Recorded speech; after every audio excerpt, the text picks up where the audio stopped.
হয়েছে যে উনি হাঁটতে পারে নাই, উনি হুইলচেয়ারে জেলখানা থেকে বের হয়েছে।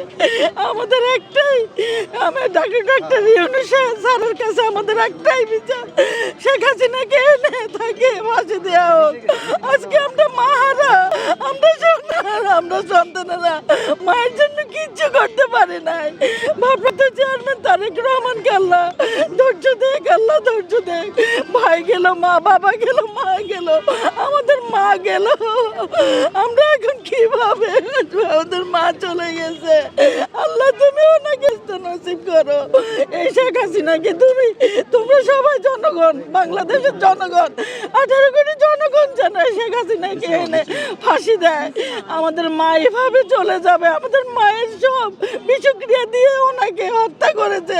আমাদের মা ভালো ছিল, শক্তভাবে উনি হেঁটে হেঁটে জেলখানায় গেছে।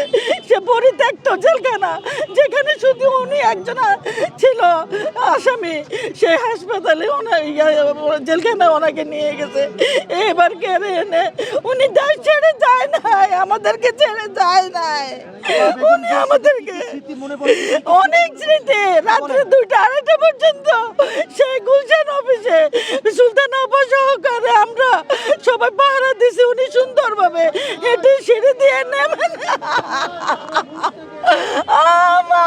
মা গো মা, আমার স্বামী মারা গেছে 7 তারিখে, আজকে আমার মা চলে গেল। এত কষ্ট কিভাবে সহ্য করব? বেগম খালেদা জিয়ার সাথে অনেক স্মৃতি, ওনার মতো নেত্রী পৃথিবীতে নাই, হবে না, হবে না, হবে না। যিনি নাকি আমাদেরকে ছেড়ে যায় নাই, যিনি দেশ ছেড়ে যায় নাই, যিনি ওনার সন্তানকে দেখতে যায় নাই। এই ভালো চিকিৎসার জন্য আমরা অনেক আন্দোলন করেছি। এই স্বৈরাচার শেখ হাসিনা তাকে দেয় নাই ভালো চিকিৎসা করতে।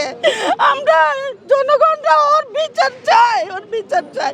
ওর মৃত্যু এর চেয়েও কঠিন ভাবে হবে, ওর মৃত্যু এর চেয়েও কঠিন ভাবে হবে। আপনাদের কাছে ওনাকে দেওয়া হয় নাই, ওনাকে দেওয়া হয় নাই চিকিৎসা দিতে, ওনাকে দেওয়া হয় না। ওনারা আপনাদের মাধ্যমে একটাই আমি খবর দিতে চাই যে ডাক্তার ইউনূস সাহেবের স্যারের কাছে একটাই কথা, যে শেখ হাসিনাকে এনে অতি তাড়াতাড়ি তাকে ফাঁসি দেওয়া হোক। আমাদের মাকে এইভাবে মারছে বিষক্রিয়া দিয়ে।